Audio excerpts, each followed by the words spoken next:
그러면은 그 이제 간이가세자로 네. 있으시다가 어느 정도 이제 매출이 조금 발생하시고 이 사업의 캐파가 커지게 되면은 일반 사업자로 이제 전환이 네. 하셔야 될 텐데 네. 그 이제 전환을 하실 때 조금 주의해야 될 점, 아무래도 다 처음 경험하시는 분들이시기 때문에 네. 좀 주의해야 될 점이 있을까요, 세무사님?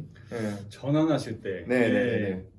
좀 더 이제 깊이 있는 세금에 대한 세법적인 지식이 좀 필요한데 네네네. 그 대부분 일단 말씀드린 것처럼 네. 크게 우리 국세청에서 바라봤을 때 네. 간이가세자라는 건 굉장히 영세한 사업자를 우대하기 위한 제도이고 부가가치세라는 세금을 네. 일단 10%가 아니라 네. 우리 도소매 사업자 기준으로 1%만 세금을 부과하는데 네네네. 예.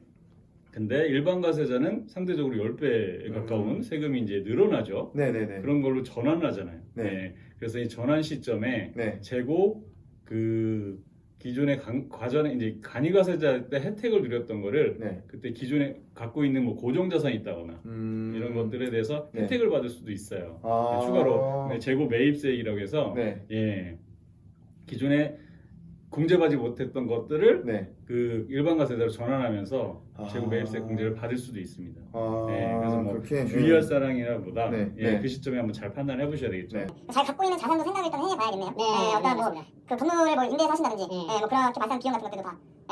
이전에는 뭐 거기에 대해서 따로 뭐 소득 혜택이나 생활 혜택을 받지 못했지만 일반 사업자로 전환했을 때 이제 받을 수가 있는 부분이니까. 그렇게 좀 이해면 될까요? 그렇게. 좀 더 상세한 거는 네. 예, 전문가의 전문가의 상담을 통해서 그래서 주의할 점이라기보다 네. 그때 이슈들이 있기 때문에 네. 그 간이가세자로 있다가 일반 가세자로 전환할 네. 때는 네. 좀 특이점이 있다. 네. 그 기존의 이제 세금의 계산 방식의 차이 때문에 네. 그때 이제 조정 사항이 필요하다. 네. 그거를 이제 재고 매입세 공제라고 하기도 하고 이제 반대의 케이스는 재고 납부세액이라는 표현도 있는데 그 부분에 대해서는 네. 아마 그런 게 있다 이 정도만 인지하시고 네. 그때 한번 전문가하고 상담을 통해서 그렇죠. 또는 좀 셀프 네. 스터디를 통해서 한번 네. 좀 잡아 나가시는 게 필요합니다. 아무래도 처음 시작하시는 분들은 이런 뭐 세금에 대한 네. 단어나 이런 개념이 굉장히 조금 어려워 많이들 하시더라고요. 네. 그래서 제가 봤을 때는 이런 부분이 있으시면은 저희 뭐 세무사님도 계시고 네. 앞으로도 나와서 또 더 말씀 많이 해주실 거니까 네. 거기에 대해서 충분히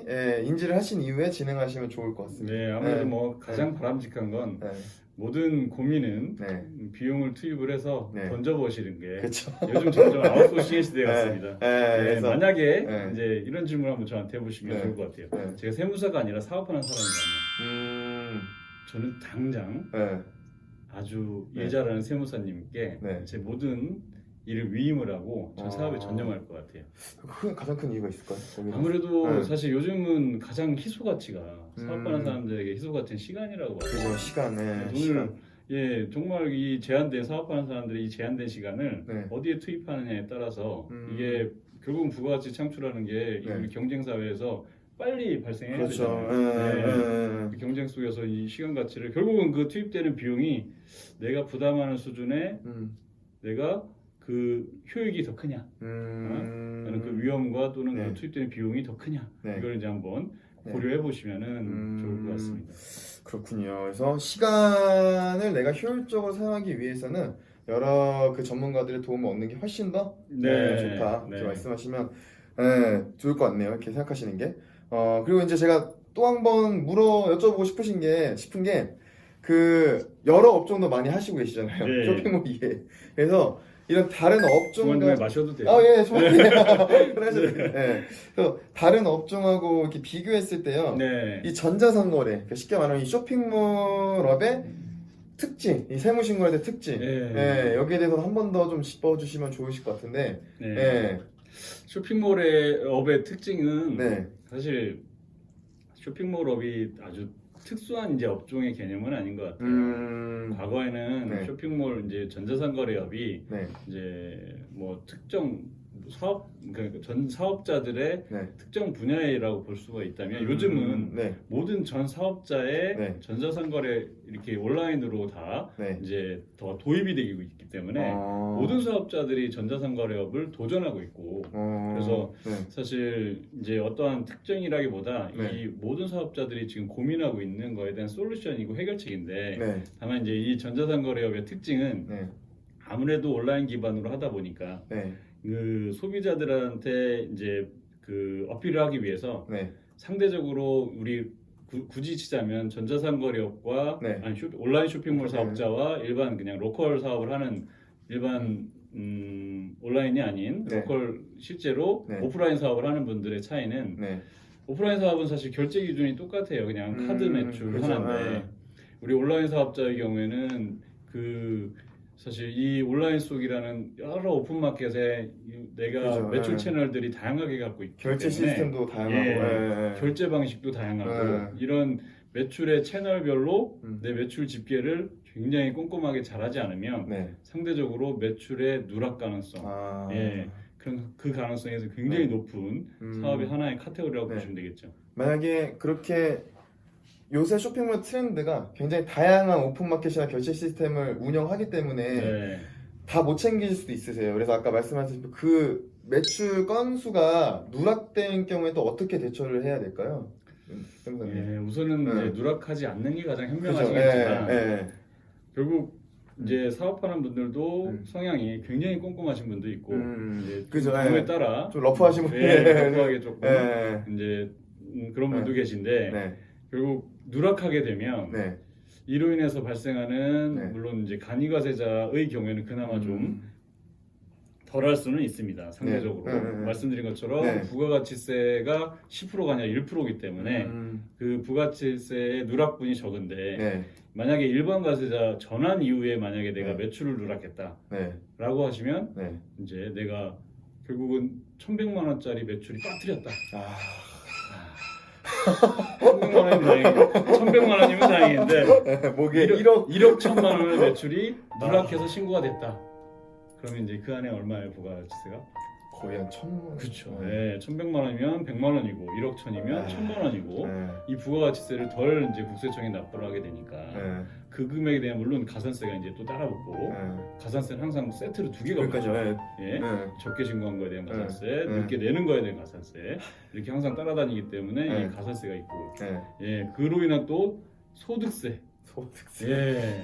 1,000만 원의 수입이 적게 계산됐기 때문에 또는 1억이라고 하면 1억의 매출이 더 적게 계산됐기 때문에 신고됐기 때문에 네. 이로 인한 뭐 소득세 만약 법인 사업자들은 법인세가 예 적게 신고됐을 때 그 이후에 이제 또 가산세가 따라가니까 네. 이제 사실 그 가장 중요한 건 네. 내가 어느 채널에 어느 정도의 매출이 정확하게 발생하고 있는지를 꼼꼼하게 네. 이제 챙기시는 게 가장 중요하시다. 네. 그러기 변명이 위해서. 변명이 없네요. 변명이 왜냐하면 이제 우리 쇼핑몰 사업자들의 대표적인 특징이 네. 조사하면 다 나온다. 예, 조사하면 네. 나온다. 결국은 다 조사하면 나오기 때문에 이걸 의도적으로 뭐 네. 아마 일부러 적게 신고하시는 분은 없을 거예요. 그죠. 이제 실수에 의해서 그죠. 등등의 이유로 이제 적게 신고했을 때 나중에 혹시나 이제 음. 세무서에서 요즘은 많이 연락이 오거든요. 네. 예, 그러니까 채널별로 네. 이제 국세청에서 바라보는 이런 이제 결제사와의 대사 내역들이 이제 추출이 돼서 네. 이제 소명 통보가 날라오게 되면 그것들이 이제 소명하다 보면 내가 적게 신고했던 것들이 짧게는 6개월 이내, 많게는 1년 정도 후에 이제 대부분 연락이 오기 때문에 네. 좀 꼼꼼하게 신고를 네. 직접 하시는 게 가장 바람직하죠. 그러니까 처음부터 신고를 할 때 매출고서 빠뜨리지 않고 네. 내가 운영하는 채널을 정확히 다 조회해서 자료 만들어서 신고 잘 하시는 게 제일 좋은 방법입니다. 네, 맞습니다. 알겠습니다. 예, 그래야만 네네. 편안하게 네. 눕고 이제 사업을 계속 하실 수 있으니까. 네네. 알겠습니다. 네. 그러면은 이제 또 많이들 이제 물어보시는 게 아까도 처음에도 그랬지만 저희 이제 샷바이라는 솔루션이 있는데 거기서도 이제 사업자 신고를 안 하고 네. 바로 이제 뭐 결제 시스템이 달려서 판매를 할 수 있는 그 시스템이 있는데 이런 시스템에 대해서는 좀 어떤 주의할 점이 있어야 되는지 신고를 아예 안 하시고 네. 바로 이제 판매하시는 분들 그 제가 알기로는 그 어느 정도 이게 뭐 매출이 발생하면은 네. 거기에 대해서 이제 세금 꼭 납부해야 되는 뭐 이런 금액 기준이 있다고 들었는데 혹시 그거는 어떻게 부가가치세 기준은 네, 이제 네. 우리 작년에 이제 세법이 개정됐기 때문에 네네네네 이제 부가가치세의 경우에는 이제 간이과세자가 연간 3천만 원이 넘지 않으면 납부 면제가 돼요. 3천만 원? 예, 납부 면제가 되고 올해는 이제 조세특례제한법에 그 금액이 또 이제 4,800이라고 별도로 올해의 경우 2020년의 경우에는 4,800만 원까지도 납부 면제 기준이 이제 규정돼 있어서 그 정도는 이제 부가가치세가 이제 아예 없는 거죠. 그러면은 그거는 매해마다 바뀔 수가 있는 건가요?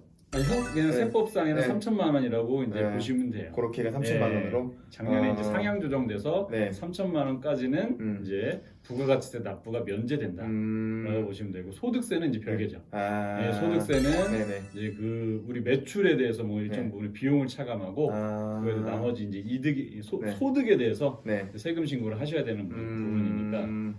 그러면 지금 당장 뭐 시작해뒀다 뭐 3천만 원까지는 부가가치세 부과가 안 되니까 시작하셔도 뭐 크게 상관은 없으시네요. 소득세만 잘 신고를 하면 예, 맞습니다. 그래서 뭐 창업을 적극 적용하셔야 되고 부가가치세에 대한 부담이 없기 때문에 가능하면 이제 간이과세자를 신고를 하시고 간이과세자 아까 주의할 점 단점 중에 우리가 물건을 매입할 때 부담했던 그 부가가치세에 대해서 적게 공제가 되기 때문에 만약에 실제 매입세액이 매입 금액이 뭐 크다든가 뭐 이제 그런 예외적인 경우만 아니면 적극적으로 간이과세자로 창업을 하셔서 올해는 뭐 도전하시면 더욱 좋은 해라고 볼 수도 있겠죠. 저희가 많은 얘기들을 나눠본 것 같아요. 간이과세자에 대해서 뭐 어떤 뭐 세무신고 기간이라든가 어떤 거 금액 기준이라든가 그다음에 뭐 주의해야 될 점도 많이 들어봤는데 오랫동안 이제 강의를 하시고 또 이런 창업 초보 창업자분들도 많이 만나보셨을 텐데 그분들에게 창업을 시작할 때 그 세무사님께서 좀 꼭 해주고 싶은 말 그런 게 있을까요, 세무사님? 근데 사실 제가 이런 저도 이제 쇼핑몰 사업자들도 많고 위에 사업하는 분들도 많은데 이제 사업은 참 쉽지는 않아요, 사실. 그쵸. 뭐 창업을 하시는 분들 사실 도전 없이 성공할 수 없기 때문에 도전하시는 거는 일단은 당연히 필요하고. 도전하시면서 저는 이제 우선은 이제 제가 세무사니까 세무사로서 국한해서 말씀을 드리면 세금만큼은 이제 둘 중에 하나 같아요. 내가 어느 정도 충분히 이해하고 그리고 세무신고는 뭐 이제 전문가한테 반드시 상담하시는 게 필요하다. 그리고 전문가를 좀 믿고 한번 이제 그게 이제 비용도 다소 우리 대한민국에서는 굉장히 효율적인 시장이라서 비용이 예전보다 확실히 좀 저렴해지고 그렇기 때문에 정말 가까운 곳에 있는 세무사님 저한테 이제 많은 미팅을 통해서 좋은 이제 세무사와 인연을 맺고 창업을 하시고 그리고 세무신고도 안전하게 하시는 게 아주 장기적으로 봤을 때는 큰 성장할 수 있는 동력이 된다라고 볼 수 있을 것 같습니다. 그 안정적으로 쭉 관리가 잘 돼야지 쇼핑몰 성장에도 많은 도움이 되겠군요. 그렇죠. 그래도 뭐 쇼핑몰 관련한 세무신고는 세무사 당연히 임양교 선생님 임양교 쇼핑몰을 다니는 전문이기 때문에 그죠. 많이 계속 하셨으니까 이왕이면 그렇죠. 이왕이면 제게 연락 주시면 전문적으로 해결해 드리겠습니다. 뭐 필요하시면은 저희 보다카에 연락 주시면은 뭐 저희가 또 이렇게 다리 놓아드릴 수도 있으니까 관심 있으시면 부탁드리겠습니다. 살짝 영업도 홍보 그렇게 좀 하시면은 좋을 것 같고요. 이제 저희가 여러 얘기들을 많이 나눠봤습니다. 오늘은 좀 이렇게 간이과세자에 대해서 얘기를 많이 나눠봤어요. 그래서 다음에 또 오실 거죠, 세무사님? 언제든지 불러주시면 다음에는 이제 좀 더 상세하게, 좀 더 디테일하게 카테고리를 나눠서 설명드릴 수 있는 기회가 좀 주셨으면 좋겠습니다. 오늘 이제 좀 맛배기 정도로 보실 수 있으시다면 다음에는 뭐 일반 사업자 대상의 뭐 어떤 노하우나 이런 요령들, 좋습니다. 그런 세무적인 것들에 대해서 말씀을 나눠주시면 좋을 것 같은데. 환영입니다. 알겠습니다. 저희가 이제 계속 교육을 오프라인에서 진행했는데 이제 세무사님하고도 이제 이런 유튜브 곧셀러 TV 채널을 통해서 많은 얘기를 나눠 볼 것 같아요. 그래서 지금 시청하시는 구독자 여러분들께서도 좋아요와 구독 또 알람 설정까지 누르시고 이런 그 아주 고급 정보들 얻어가시면 쇼핑몰 운영하시는 데 있어서 많은 도움이 될 것 같으니까요. 앞으로도 조금 지켜봐 주시면 좋을 것 같습니다. 세무사님 이제 어떠셨나요? 오늘 같이 말씀 나눠봤는데 오늘 첫날이니까 좀 다소 어색하고 공간이 낯선데 좀 더 익숙해지고 그렇게 되면 좀 더 편안하게 편하게 네. 여기 구독자분들한테 네. 좋은 정보 많이 전달할 수 네. 있을 것 같습니다. 계속 오시다 보면은 네, 익숙해지고, 익숙해지고 네. 또 더 편하게 말씀하실 수 예, 예, 있으니까 맞습니다. 그렇게 말씀드리도록 하겠습니다. 시청해주셔서 감사드리고요. 저희 다음번에도 세무와 관련된 다양한 고급진 정보들 또 지식들 전달해드리도록 하겠습니다. 감사합니다. 예, 감사합니다. 그죠. 아무래도 올해는 뭐 온라인 이커머스 시장이 계속 그 매출이 많이 이렇게 성장하고 있으니까 네, 세무사님 말씀 들어보니까 바로 창업해도 될 것 어우, 같은데. 그럼 하셔야죠. 네.